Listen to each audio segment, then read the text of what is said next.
Welcome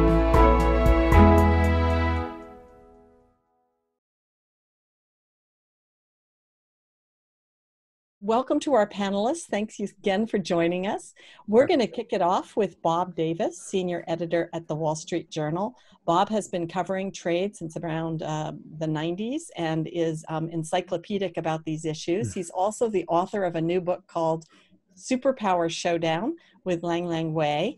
I would also mention that Lang Lang was one of the reporters who was forced to leave China recently in the tit for tat expulsions. And so Bob can also brief us on that. And we're going to ask him to tell us what he sees coming down the pike in US-China trade and general relations. Okay, Bob, over to you. All right. Well, thank you very much for the invitation. I'm really flattered to be here. Here's the book. I worked on this book with my colleague in Beijing, Lang Lang Wei. Lang Lang and I have worked together since about 2011 when I was first posted in Beijing. I was there from 2011 to 2014.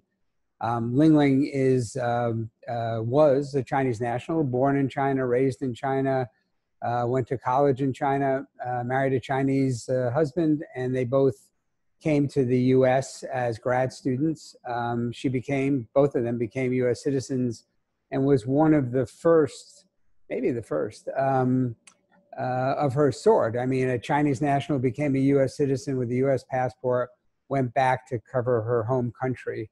But because she had a U.S. passport, she could write under her own byline. As people might know, that if you're a Chinese national, you can't write for a Western publication under your own byline. So we were working together 2011, 2014. Lang Lang has just amazing sources in China that I couldn't hope to replicate. You know, and I'd worked at the Wall Street Journal basically forever, and you know, knew how to write bigger kinds of stories that the journal wanted, and we had a very, very good working relationship.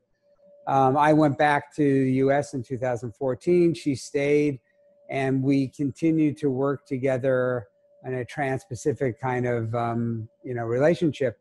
And then in the past 3 years, with the intensification of the trade disputes and the economic battle between the two countries, that's largely what we worked on for really pretty much 3 years. And at the end of 2018, we pitched it to a book agent who got us a contract to write what we looked at as a first draft of history from this trade dispute.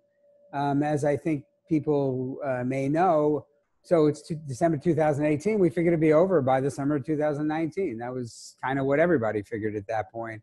And it just went on and on and on and on, which was the most difficult part of reporting the book. Some people think, well, it must be very hard working across the Pacific. Not really. I mean, Lang Lang and I do stories together all the time, but trying to write a book that tells the history of the U.S.-China trade relationship and economic relationship starting in the Clinton and Zhu Rongji era, while the whole thing is still entirely up in the air, was really quite difficult. But I think both of us looked at this as an important moment in history. We talk about it as a romance gone bad. I mean, the countries had been on a path of engagement, I mean, really starting with the Nixon, you know, Kissinger, Mao efforts, but with a big detour after the Tiananmen Square killings. But, you know, since the early 90s with Clinton, they had worked more and more in alignment, although that kind of broke down in 2008 with the global financial crisis, which I can go into more detail later. And things, even though that was in some ways a high point of the relationship, the two countries working together to pull the global economy out of a recession, it also began the beginning of a spiraling downward in the relationship as well. But the last 3 years, so the way we look at it is that Trump didn't start the trade war, and the trade war is not going to end if Trump loses the election or if he, you know, finishes a second term. it's more fundamental issues at stake. But still, the last 3 years have been, an enormous intensification, a clear break from the engagement, excuse me, the engagement that has marked the relationship between the two countries since the early 90s. So in doing the book, and again, I can talk about this more as we go along, I mean, there were a number of, I would say, revelations for us as the writers, different ways in which we wound up looking at the main participants, because it is largely, a fight between Trump and Xi Jinping. So even though Trump has this reputation of, just a fierce China opponent, and he certainly campaigned on that in 2016, it's actually a lot more complicated than that. I mean, what we talk about in the book is a blue-collar Trump and a Wall Street Trump.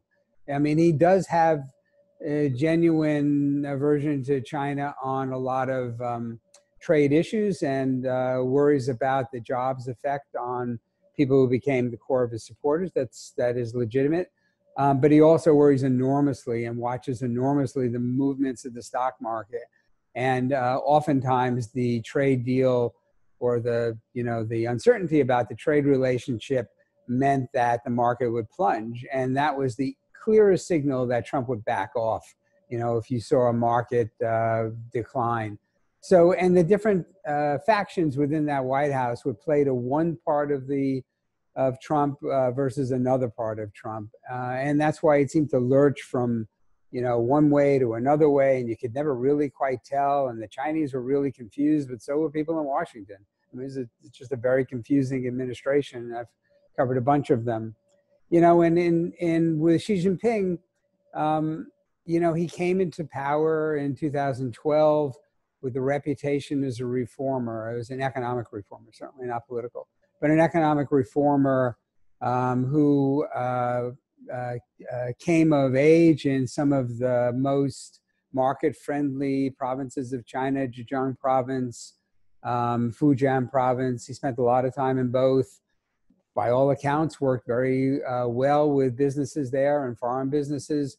One of the early documents that came out when he came into power talked about a quote-unquote decisive role for the markets. But people really misunderstood him. I think the best definition of his way of looking at things is what he calls the China dream, which to him means a kind of re-emergence of China as a global power. It isn't all that different than Make America Great Again. I mean, you could say that Trump stole the idea from Xi, but it's not all that different. And I think with Xi Jinping, what you see is, yes, he's for market, reforms when he believes it serves the interests of the party.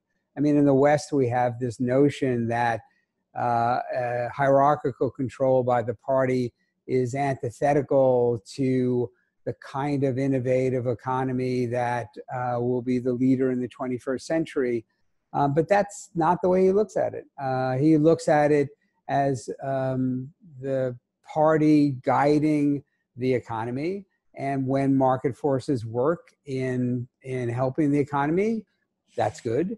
And when they don't, so you move more towards state-owned companies. But the party control is the dominant kind of way he looks at things, not the market reforms that, say, an earlier premier, Zhu Rongji, during the China WTO negotiations looked at it, and his number one, Jiang Zemin, the president at that time, also gave him a lot of backing.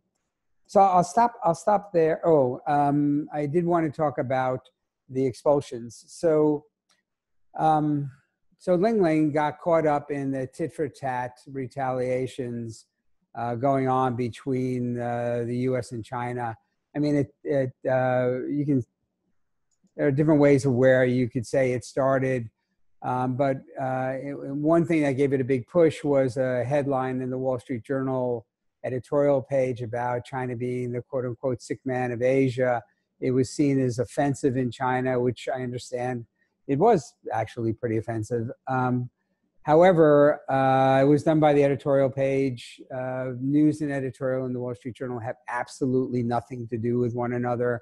There's, if anything, a real dislike, I would say, between the two sections. And it felt really unfair for Wall Street Journal reporters to be targeted as a result. And I think it was essentially an excuse, because the first three reporters that were kicked out were reporters who had focused a lot on Xinjiang and were Chinese American or Chinese, ethnic Chinese who spoke Chinese very well. And then in the second round of tit for tat, they threw out all the American reporters from the Washington Post, the New York Times, and the Wall Street Journal. Ling Ling was one of them. I don't think she was targeted, but she was caught up in it. And she, of all the reporters, had the most to lose. As I say, if China had a dual citizenship, if China allowed for dual citizenship, she'd be a dual citizen. But they don't allow for it, so she only has American citizenship. But her family is in China. Her mother, her father, who she's very close to, are there. She thought about quitting just to stay with them, but realized that that would have been a tremendous mistake, because she had been, she was a prominent journalist in China. The party and the government had her number, and she would have been under the thumb of the government from then on. So she's back in the US. She's doing her best to try to cover China from a distance, as is the Wall Street Journal in general. And it's a tough slog. It's a tough slog. I mean, it's a really hit to the Journal and to the Times and the Post too. We at one time had as many as 20 reporters. Now we're down to 4. These are Western reporters, I should say. We didn't hire by nationality. It so happened that some of the reporters were from Singapore and Britain, and they're still there in Canada. And I imagine we will probably hire for China by nationality, but it's unclear at this point whether, even if we hire somebody, I don't know, from Singapore, whether that person will get a visa.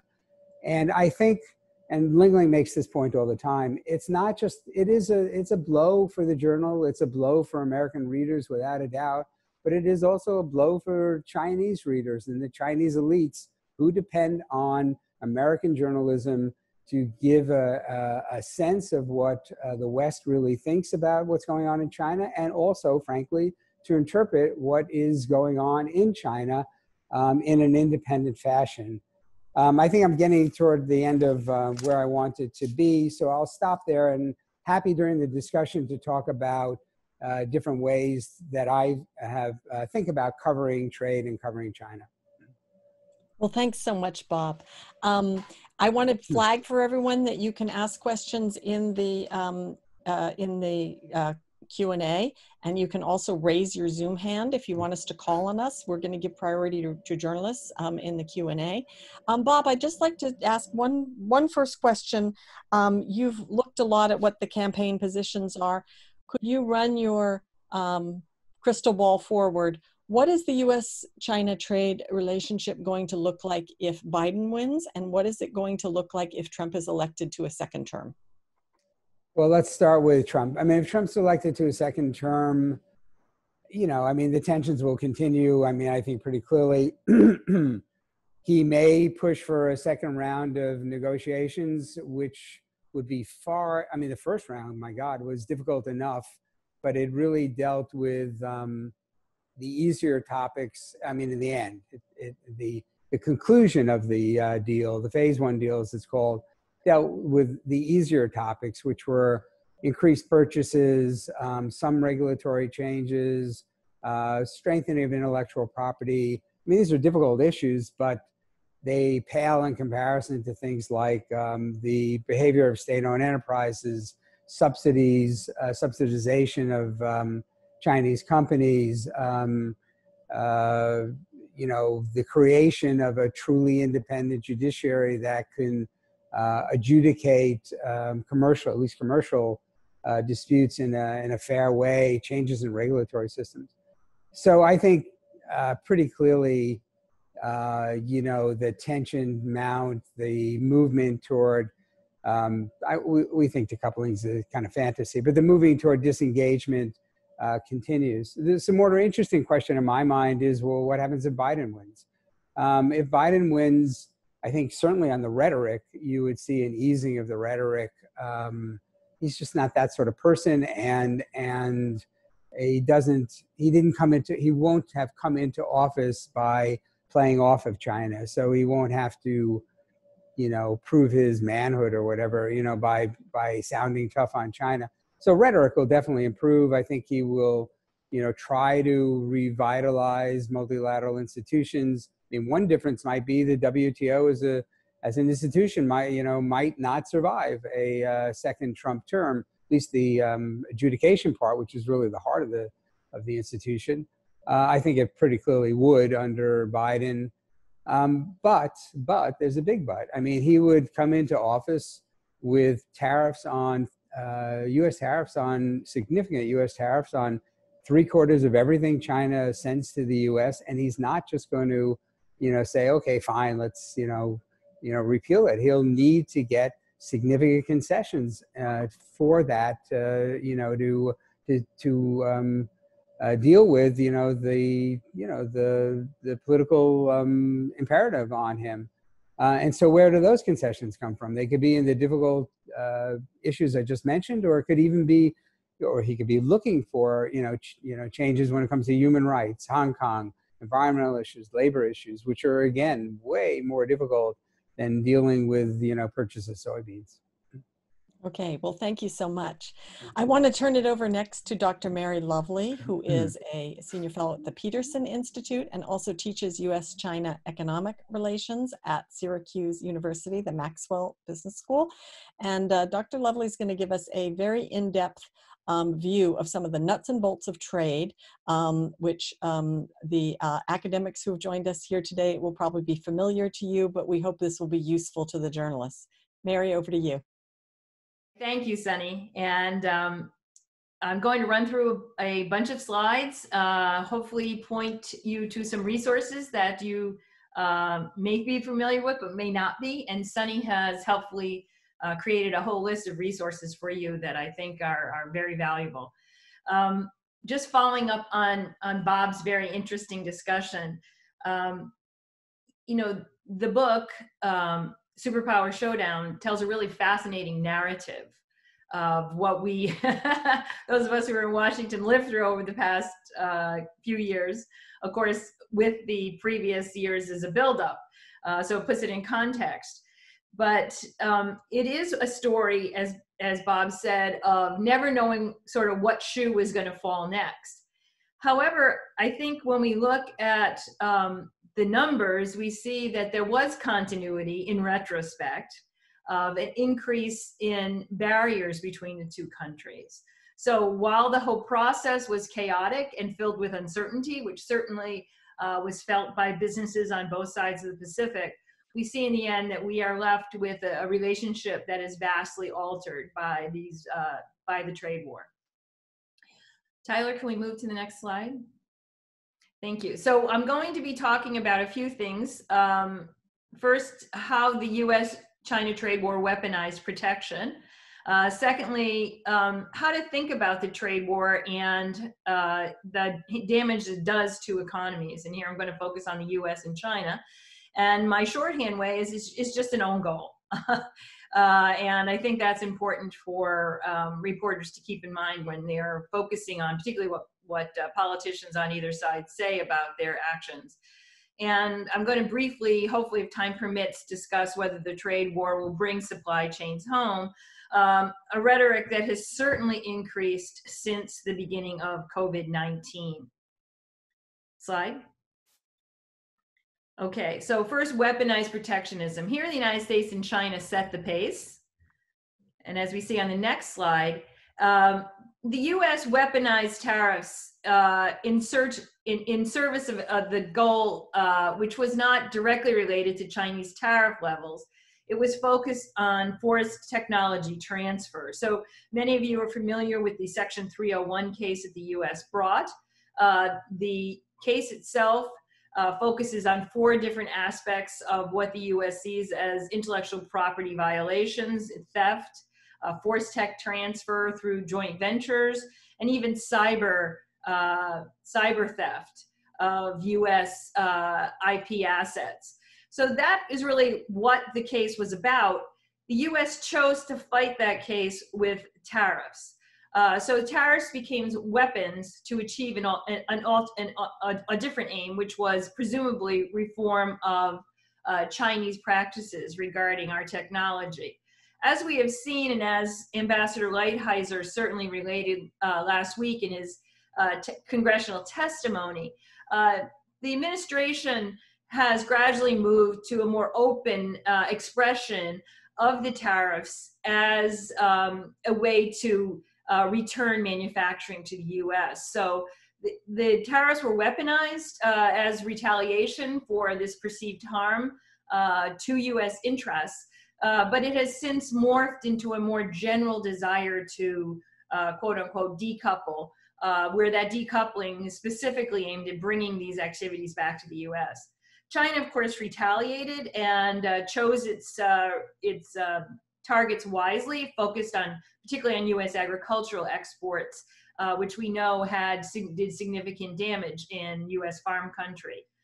There was a series of escalating tariff rounds, with each side continuing to erect higher and higher tariff walls, increasing the coverage, but also gradually the rate. We can see that on the next slide. Here I have a useful chart that my colleague at Peterson, Chad Bown, has done. The blue is the US tariff walls and the red is the China tariff walls. And what we see is that through a series of tit-for-tat rounds, the US and China now maintain an average of 25% tax rates on each other's exports. For the US, tariffs continue to cover 2/3 of our imports from China. Importantly is what is not covered, and many of these products that remain uncovered to this day were scheduled to be taxed last December, but President Trump decided to stay his hand on these as the Phase 1 deal was agreed to. These tariffs would largely fall on cell phones, computers, laptops. So many products that are very important to the United States, we design and market these goods, and they support a lot of jobs here in the US.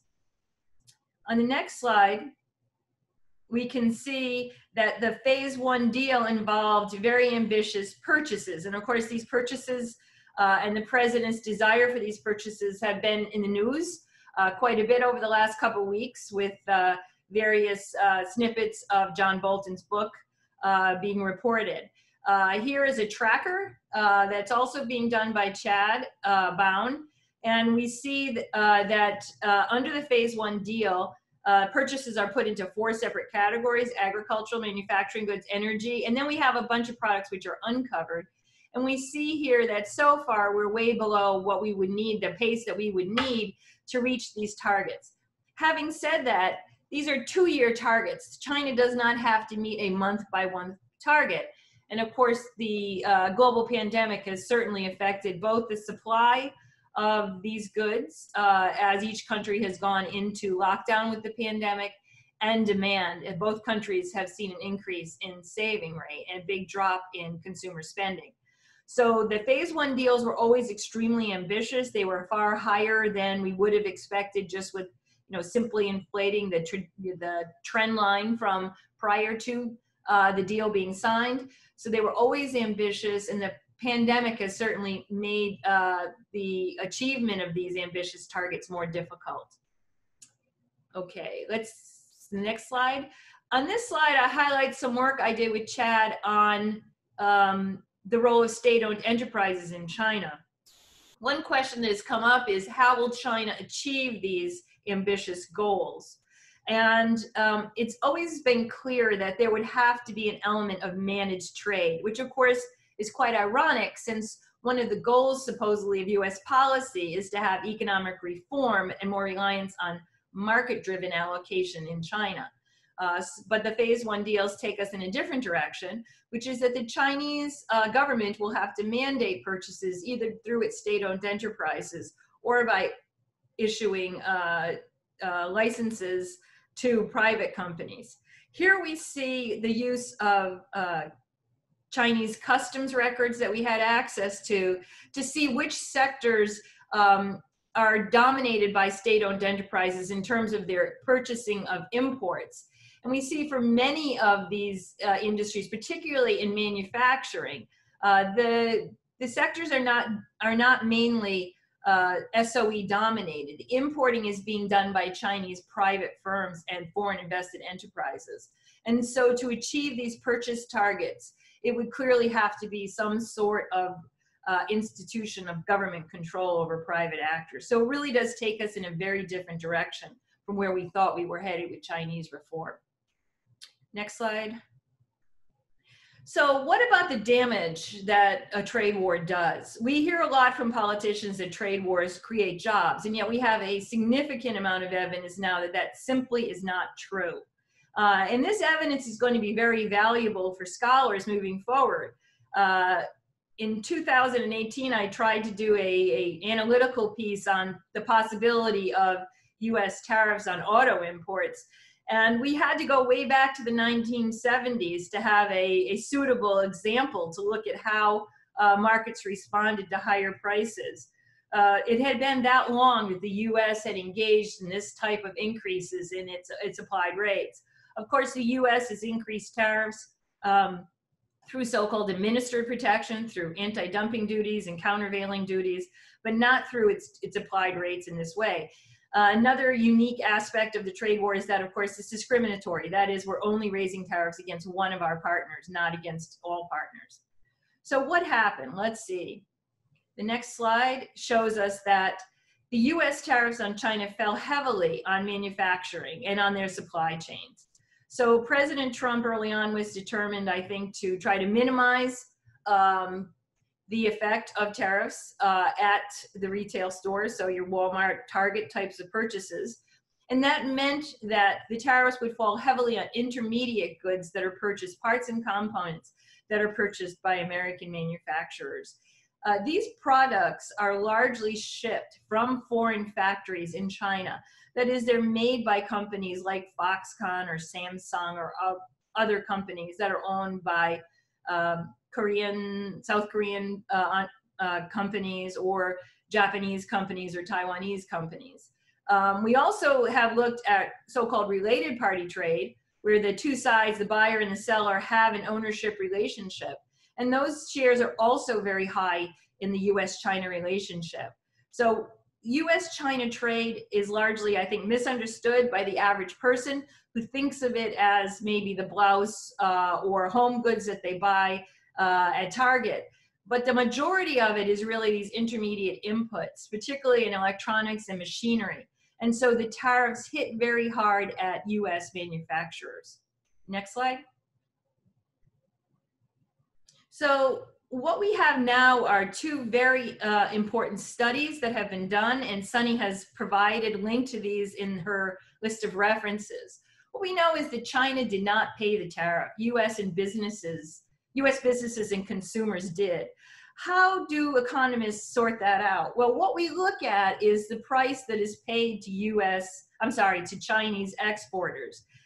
With a 25% tax, if the Chinese exporter was going to absorb the tariff, as President Trump has consistently said would happen, we would have seen those prices fall so that the net price to Americans would have stayed the same. That is, we would have passed the tax backward to the Chinese exporter. And looking at those detailed prices, thousands and thousands of prices on goods on which were taxed versus goods that were not taxed before and after, we see that the tax was not passed backward to China, it was passed forward to the US. That conclusion is quite robust. We have that the tariffs were passed through to US importers and then passed what they could onto US buyers. The next slide. Tariffs did not protect US jobs. I think this is a very important thing when reporting on the effect of tariffs. We do see that in firms that receive protection directly, We see some increase in employment, but then we have to net out employment that is lost because many other firms have higher input costs and lose market share. These companies testified when the tariffs were under consideration by the trade representative, Office of the Trade Representative, but the tariffs were then implemented. Tariff increases on imports. You know, these firms accounted for 84% of all of our exports. So these are very important in terms of the American firms which do our exporting and represent about 65% of manufacturing employment. An interesting number from this study is that for all affected firms, the implied cost of the tariff was about $900 per worker. So it's a strange way to, you know, have a job creation program. Other firm level studies, the positive effects of tariffs are more than offset by negative effects of higher prices in terms of employment. There are net employment losses, both because of the increase in costs for American manufacturers, but also because of the retaliatory tariffs that were placed on the U.S., which had a very big effect on U.S., particularly the heartland. The next slide, and I'll try to wrap up soon for you, Sunny. Just did the trade war also inflict damage on China? Next slide. The answer is, of course, yes. What we see when we look at U.S. export prices is that the U.S. did not pay for Chinese tariffs. The Chinese people and businesses paid for the Chinese tariffs. So we have a symmetry here between the two countries. We also see that there were job losses in Chinese manufacturing. We don't have quite as detailed evidence. We don't have the same access to data. But we do know that these jobs are basically a small share of the Chinese economy, as they are for the US. China is increasingly a service-driven economy, certainly not to the extent the United States is, but it's harder and harder to hurt China via this method. Next slide. Here we do see, though, that trade volumes between US and China fell dramatically. Goods that were taxed fell an average of 20 to 30%, according to the best studies. So it did have a big impact on the bilateral trade flows. Next slide. Interestingly enough, though, we have to remember that the superpower showdown is happening in terms of a globalized economy. That is, there's a lot of other players in the economy. They did not follow the US lead. They did not put tariffs on China. And what we see here is that the Chinese share of world manufacturing exports basically did not budge. And here I break the products up into two types. The light blue are those in which the US did not place a tariff. The dark blue, those that we did place a tariff. And you see that China just did not lose global market share in these goods, even though it lost US market share. So whatever it didn't sell in the United States, it made up elsewhere. I'll conclude with the next slide, which shows you the flows of foreign direct investment into China through the end of 2019, which are the latest numbers that we had available. And you see that, that in the last few years, the flows have increased slightly. So there's a big world out there, the US decoupling, quote unquote, through this series of tit-for-tat tariff increases and the general increase in tariff walls between the two countries. In some sense, it's just isolating China and the US from each other, but it's not decoupling China from the rest of the world. I'll leave it there. The rest of my slides focus on the movement of supply chains, something I hope we can talk about in the Q&A. Okay, Mary, thank you for that excellent presentation. And by the way, everyone is welcome to raise their hands, your Zoom hand, or put questions in the chat, and we will, I promise we will get to you. Before we go to Dr. Henry Wang, who's been very kind to stay awake for us through this whole through this presentation, even though it's very late in Beijing, I want to ask Mary one question, the same question that I asked Bob Davis. Do you agree with Bob's assessment? What does it look like if Trump wins? What does it look like if Biden wins? How will this picture change?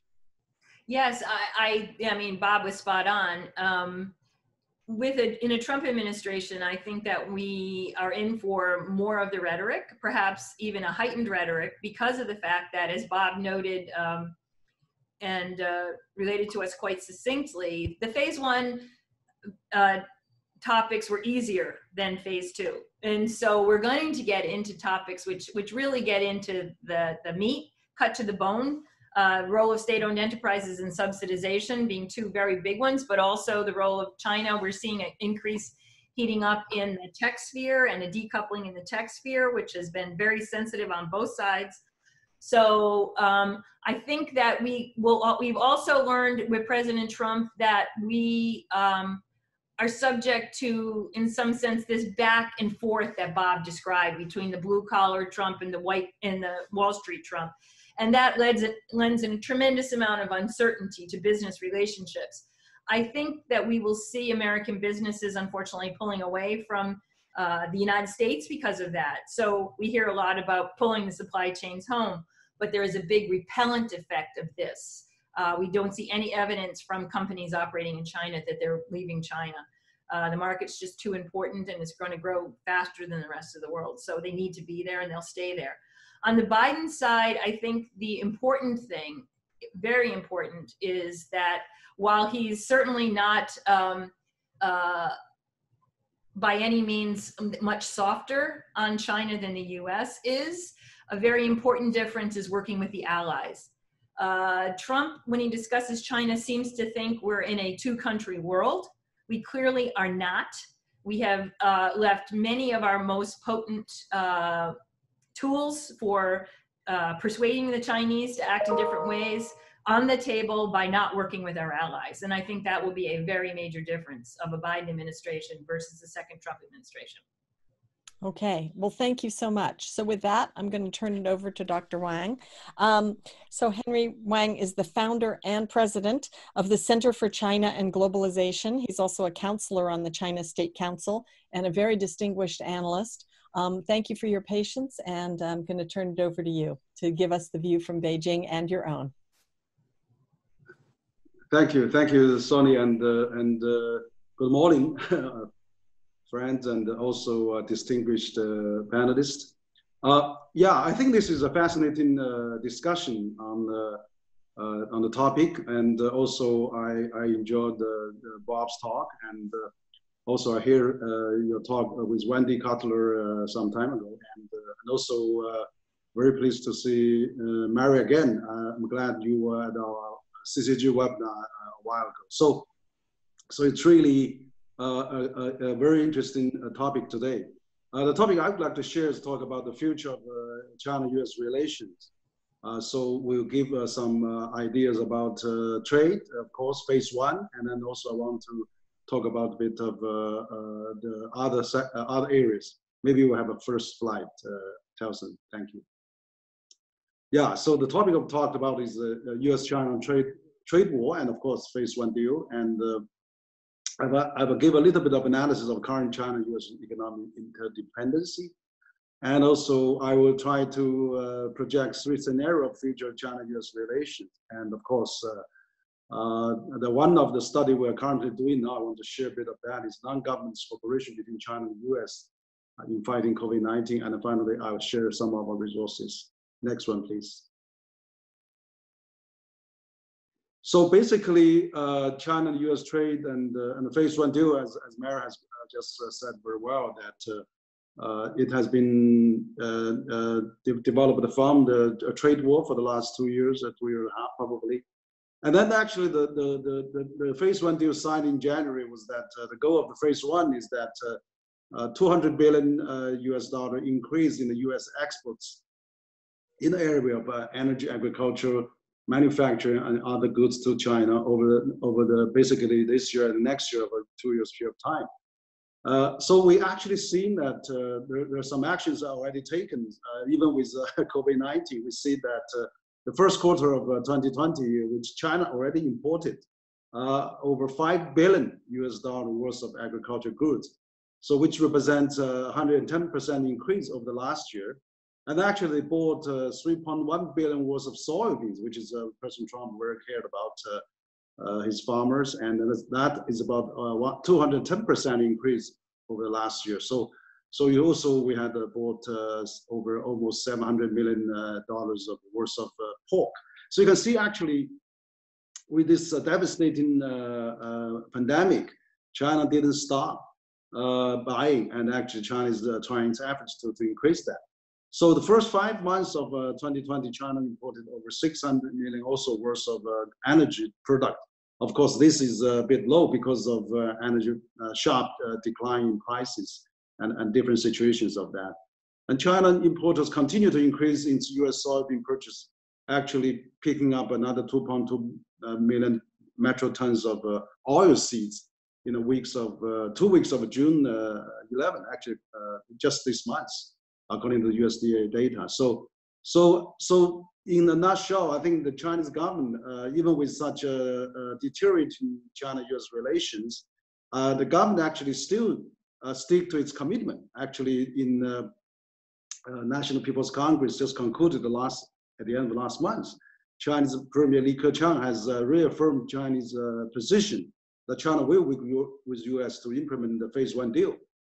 So that shows the importance. Next one, please. So you can see that actually, despite of the trade war, China and the US actually remain economic partners. And then there's a lot of people talk about decoupling, and I think that which is it's very hard to do so for this divorce. You can see that China and the U.S. economy is deeply intertwined. Just give you examples. Trade between China and the U.S. rose sharply in April from prior months among the COVID-19 pandemic, making China America's largest trading partner. So you can see actually trading between the two countries increased to almost 40 billion in April, up over 40% over prior months, actually surpassing Mexico and Canada.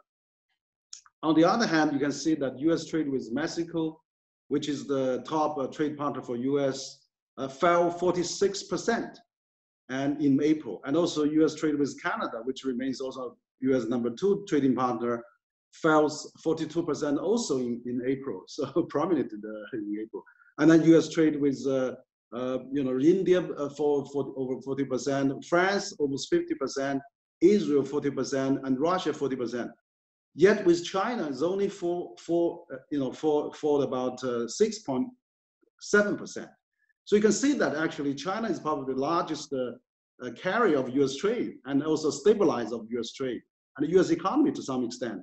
That even though U.S. was trying to decouple, it's such a difficult time, and that shows that even in such a difficult time, China is actually trading, is supporting the U.S. And then U.S. actually, China and U.S. are largely depend on each other, and it's so difficult to decouple. While trading number with other countries fell sharply in April.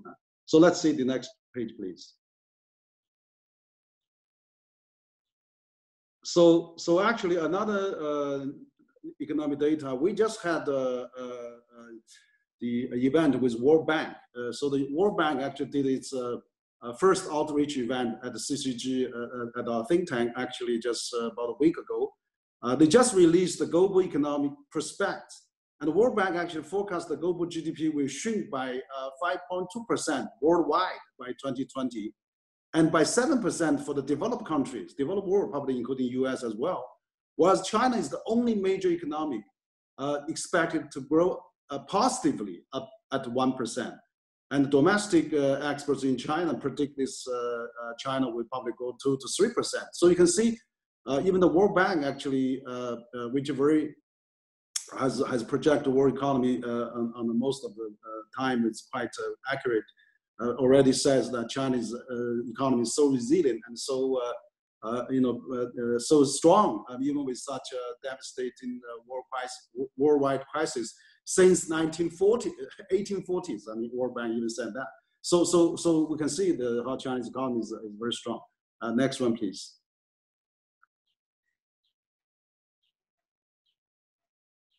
And we'll see the next page, and you can see that even World Bank has predicted that. So for the U.S.-China relation, actually, CCG and the Hudson Institute, we actually hosted co-hosted the event about 2 years ago. Just this was 1 week before Vice President Pence spoke at Hudson. I spoke there, and so we actually released a report called 40 Years of Sino-U.S. Relations, Past, Present, Future, and Policy Options.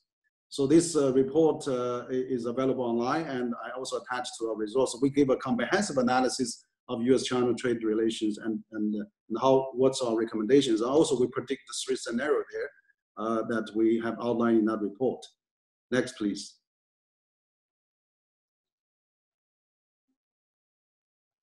So actually, the U.S.-China trade relations is really very difficult to see.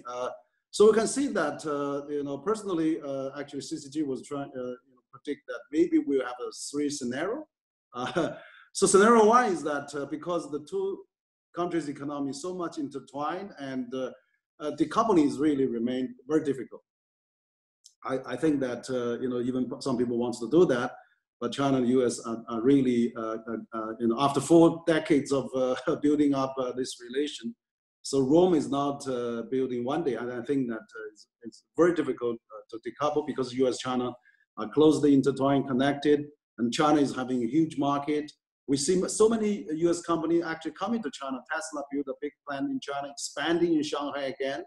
ExxonMobil is invested $10 billion US dollars plant in Guangdong, and also we see Walmart is actually opened another 500 public outlets in China.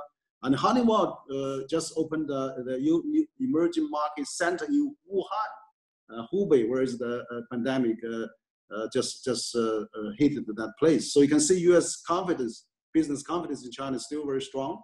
And so we'll see this relation is very difficult to decouple with and also American Express, after so many years now, for getting their full license now in China. So we see actually things are actually positive for the U.S. companies. So I think that could be still a good benefit to keep the 2 economies together. The scenario 2 we predict is that there could be partial decoupling. That's possible too, is that especially in the high-tech areas such as 5G, that we can see, like U.S. has GPS, China just had a Beidou system, completely launched 30 satellites, and China, their position in Beidou is actually not only can track where you are, and then the people who can track where the people tracking them are, so they can track on both ends. And so it's actually very advanced technology China just developed. Scenario 3 is that we probably will see, that's also the worst scenario, which we don't want to see, but it's quite possible also, is that there's going to be the complete decoupling, and the world will be divided into 2 camps probably. So we see probably U.S. is with free trade, with NAFTA, and with EU, maybe Japan. The developed world maybe have some kind of a trade blocks, and then China will probably develop more with ASEAN. ASEAN is already taking over U.S. as the largest trading partner with China, except the month of April. And so also Asia is going to be more than 50% of the world GDP since this year, 2020. We're overtaking half of that. And so also we see Belt and Road for China with 130 countries. So if that is 2 camps established, I think it's really bad. We are going to have a lot of waste. Everything has to invent twice. Everything has to do, the efficiency will be gone, and also probably there will be, block of each other, and that's really bad. Like what the U.S. is doing now, blocking 5G, which is the most advanced system the world has ever seen invented. If China is going to block everything U.S. is produced, we're going back to the primitive days. If everybody cites a national security reason. So that's a very bad scenario. Next slide, please. Dr. Wang, I want to stop for just one moment. We're running out of time, and I want to leave time for questions. We've already got some interesting ones. I'd just like to mention that this will be posted. Dr. Wang has some really interesting data about cooperation between the U.S. and China on COVID, and I'm happy to come back to that in a minute. But we do have some interesting questions here on all the hot button issues: Huawei, Hong Kong, and Uyghurs. So let me ask a couple of those, and then perhaps we can come back to you. So let's take the first one on the Uyghurs. Bob Davis, I think this one maybe you could start us off with this one. Will the passage of the Uyghur Human Rights Act, along with growing evidence of forced labor in camps, have an impact on U.S.-China trade relations? Have the moves against Chinese tech companies for their role in Xinjiang human rights abuses had any impact? And can you comment on this in connection with remarks made by former National Security Advisor John Bolton on what Trump allegedly said to Xi about the Uyghur issue? Right. So let me start with the second part of that. I don't, excuse me, I don't know if Trump said what Bolton said. He said, I think what you do is just sort of look at the evidence. I mean, there have been some companies that have been hit with sanctions for doing business in Xinjiang, but frankly, kind of minor companies.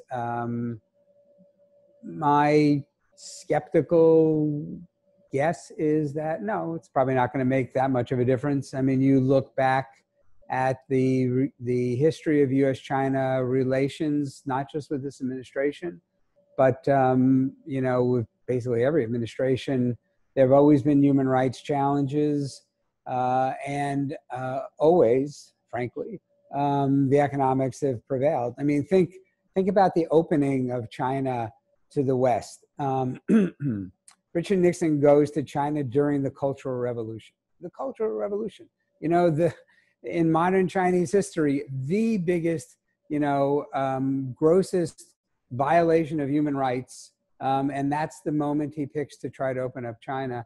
So, and there's, I mean, I can go on, and we have a lot of it in the book about how the U.S., you know, after a number of efforts, you know, prioritizes economics over human rights violations. So I doubt it. I think under a Biden administration, it's possible it would be a bigger, more significant issue because it has tended to be something that the Democratic Congress has looked at. Okay, Dr. Lovely, similar question for you. So economically ineffective. What about politically? Do you see anything in the data based on the past that any of these sanctions that have been imposed, either Tiananmen or as Bob earlier on China for human rights, has had any effect whatsoever? Well, you know, I have to say this isn't my area of expertise, but what we have looked at is the effect of the tariff war. And we found in particular that the retaliatory tariffs by China were were effective, that support for Republican candidates fell in those areas which were most affected by retaliatory tariffs. So the tariffs are politically salient.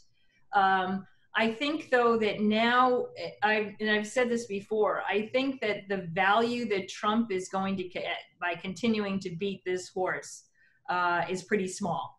He's affected tariff flows significantly. The only thing that remains, the part of the bundle that remains untaxed, I think, is very sensitive politically. It's going to be your Apple iPhone, your iPad, and I don't think he wants to go that far. So this is with the tariffs. I think many people are confused as to exactly why we have the tariffs. Many people would throw all of the sins that they see with China's behavior into that mix. It's just not getting us anywhere, and I think the political salience is actually dissipating. Okay. We have a question here, Henry, for you. Despite these close economic linkages between the US and China, how to resolve their differences on everything from public health to human rights? Do you see a way forward to de-escalate the situation, which is frankly getting hot, and according to pretty much all analysts will get even hotter between now and November? Yeah, thank you, Sonny. I think there could be a way. The way I see is that probably on both sides we need some a new narrative and a new thinking as well. For example, one of the most frequent heard about complaints about China is that we let China open and we let China into WTO, and then they didn't converge, they didn't become one of us. The system is not like us. So that's actually, if you think like that, if you think the bottle is half empty, that's really bad, because that's going to make you complain about everything. But if you think on the other side, look, China is actually, anybody go to China 40 years ago would not deny China has transformed fundamentally and hugely on Earth. And China has actually lifted 800 million people out of poverty. That represents 70% of the world poverty reduction. And China is now built the fastest trade network in the world. And China become the largest trading nation to 130 countries, contributed 40% of world GDP growth. So, just imagine one Middle East country export a few million refugees. That distorted the whole Europe and Brexit and deglobalization and whatever. But you just imagine 800 million people, if just 5% of that become refugees, flooded the world will be in chaos. So a prosperous, stable, and modern China, also the Chinese human rights and liberty has improved enormously compared with 40 years ago. Of course, still needs to be improved.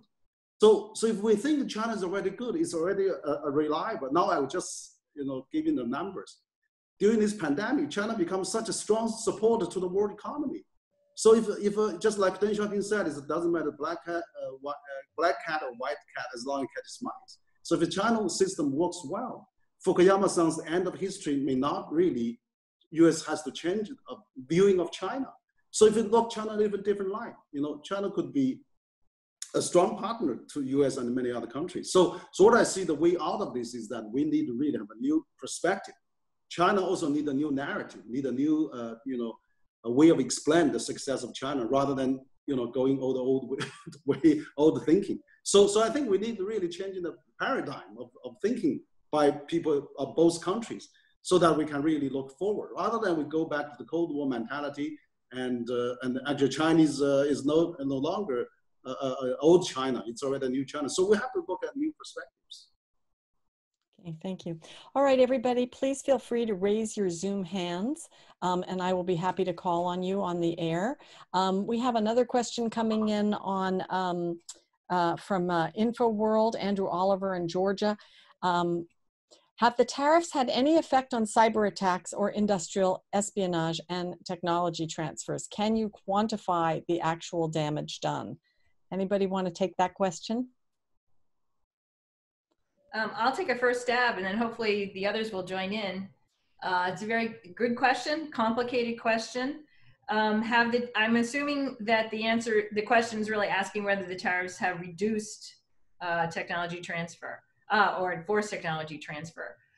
I think we saw that China was already in the midst of making changes to its foreign investment regime, reducing the number of sectors into which that had equity caps, because many of the allegations in the 301 report have to do with joint ventures and forced technology transfer from foreign investors to their partners, domestic partners, Chinese domestic companies. So that was already underway. There's been more progress promised under the Phase 1 agreement. So I think that there is some movement there. There are many other ways, de facto as opposed to jure ways, that China may strong arm foreign companies into providing technological knowledge. I think some of that is to be expected. And we have to, I think Henry has his finger pointed in the right direction when he sees we need a new narrative. We have to look at technology transfer from richer to poorer countries again as something that we embrace. It was certainly supposed to be part of the Doha round. On the other hand, China has obligations, and I'd be interested in hearing Henry's view on what those obligations are. It's also true that the subsidization of industries by China, but also by other countries, is a growing problem. People see it as unfair, and I think it threatens the stability of the world trading system because it threatens domestic support for that system. So I'd be interested in hearing his views on how China is not just responsible for part of that, as are other countries, but also what it can do to begin to solve some of what we see as almost intractable problems. As Bob said, the issue of subsidization in Phase 2 is going to be among the most difficult. Thanks. Henry, over to you. Sure, thank you, Sonia, and thank you, Mary, for your comment. No, I think there's two parts. First of all, the so-called forced technology transfer. I think there's some myths on that as well. You know, basically, since China and U.S. diplomatic ties, there's about 70,000 U.S. companies set up in China. They generate about $700 to $900 billion revenues a year. And that is much larger than the so-called trade deficit that President Trump is talking all the time. So, and also now, you know, Ford and General Motors sells more cars in China than the United States. So if they do not provide their best technology to China and or maybe transfer some of technology, how can they conquer this very competitive market? You got the French, you got Japanese, you got the Germans, all the best car and manufacturer all in China. China now is the largest car manufacturer in the world now. So I think there's many cases like that. So it's also as a business decision. There's nobody really forcing. And actually, China, as Mary said, China has greatly improved on that as well. The newly passed foreign investment law last year now stipulates, there's no forced technology transfer and no IPR violation, and if anyone violate that, will be severely punished. So I think China is taking the right direction.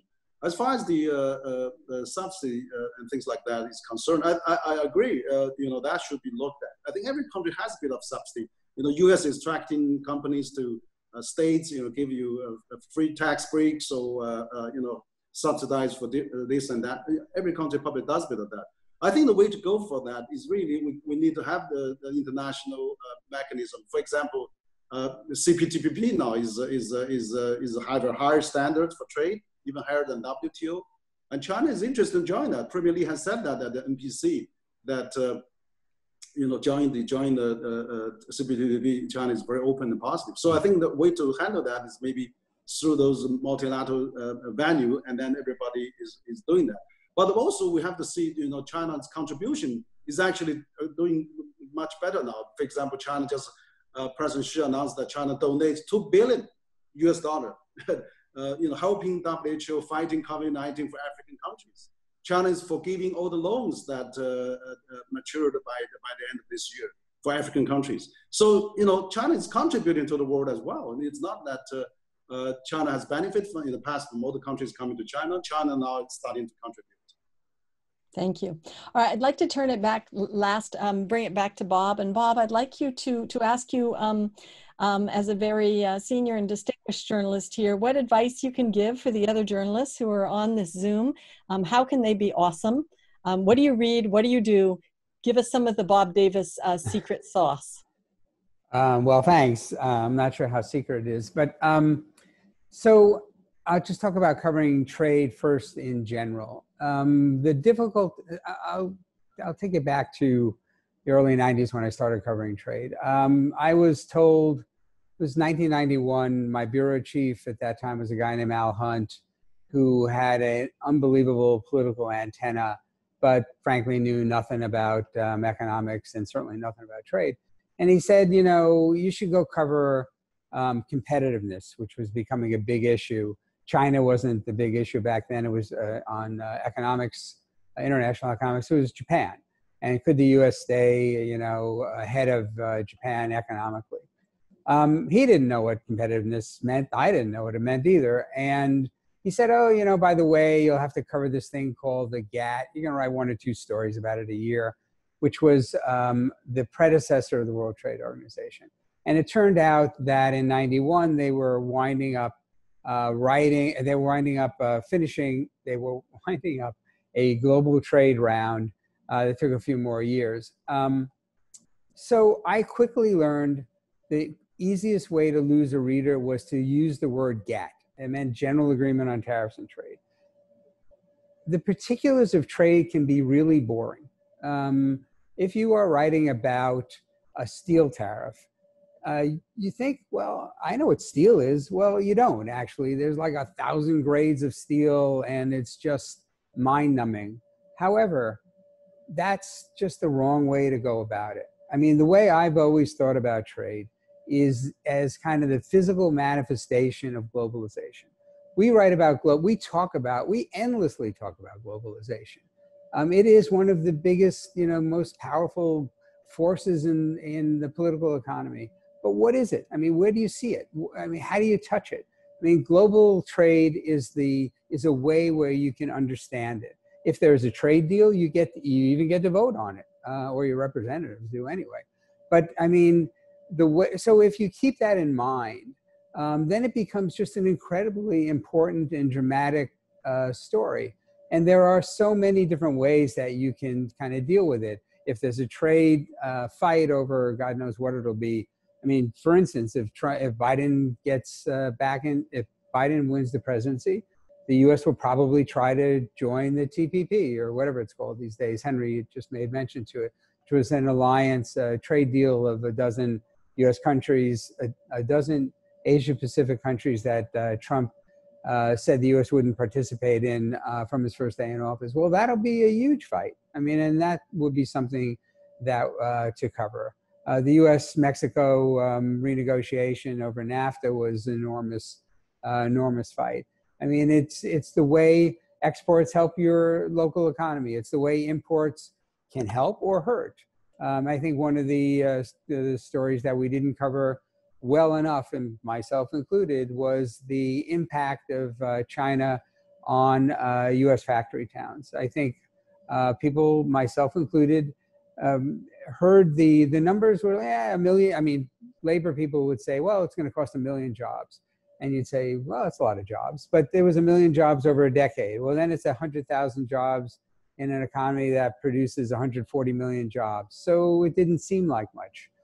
But it was enormously concentrated in the Southeast and the Midwest, areas that became big nodes of populist resentment that helped President Trump win the election. So again, there's just endless numbers of ways in which these kind of imports or investments affect your local economy. You know, in terms of how I do what I do, I mean, there are a number of publications that I read. I'm just going to focus now on China, for instance. So there's a publication called Sinocism, Sinocism.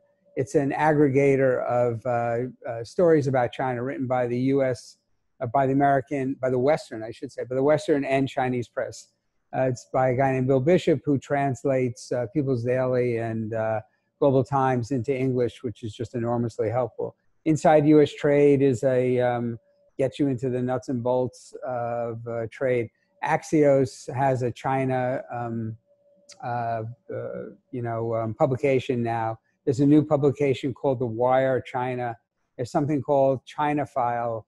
There's another one called the China Leadership Monitor, which is put out by Stanford, that looks at Chinese politics. A great Chinese publication that's pretty independent. I mean, particularly in a system that has no heritage of freedom of the press, is called Caixin, Caixin, which translates into English. And then, you know, there's the mainstream press like the Wall Street Journal, the New York Times, the Washington Post, the New Yorker. I mean, all cover China as best they can. Bloomberg covers it, the finance and economics, very well. They really have given up on covering Chinese politics, which is unfortunate. And, you know, there are people like Mary. I mean, the Peterson Institute is just incredibly helpful.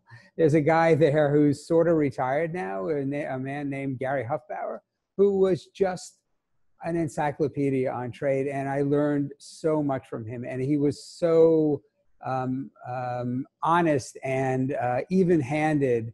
I'm talking about him like he's dead. He's not. I mean, he's still out there. And he's just a great resource. I mean, I can't tell you how much I learned from Gary. And then on the anti-free trade side, because Gary clearly was a free trader, you know, people like Lori Wallach, who is, you know, encyclopedic in her knowledge of you know, trade deals and so on from a much more critical perspective. She's a public citizen. Public Citizen does good work also. You want to definitely get, you know, as many views as you can, and the labor people as well. So that's a start.